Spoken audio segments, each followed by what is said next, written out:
வணக்கம். என்னுடைய அருமை நண்பர் அமரர் விஜயகாந்த் அவர்களுக்கு மத்திய அரசு பத்மபூஷன் விருது கொடுத்து கௌரவித்திருக்காங்க. அது நமக்கு எல்லாம் ரொம்பவும் மகிழ்ச்சி. அது மட்டும் இல்லாமல் இந்திய நாட்டின் பத்மா அவார்ட்ஸ் 24 புத்தகத்தில் அவருடைய வரலாற்றை பதிவிட்டிருக்காங்க. அது அவருடைய பேருக்கு இன்னும் பெருமை சேர்க்கிறது.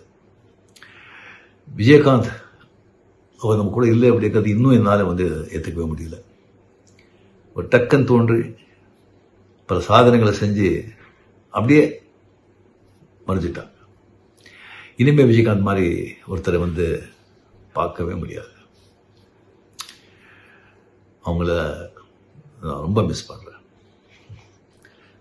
ஸோ ஒரு மதுரையில் பிறந்த ஒரு மதுரை வீரன் நம்ம கேப்டன் விஜயகாந்த் அவர்கள். அவர் நாமும் வாழ்க. நன்றி.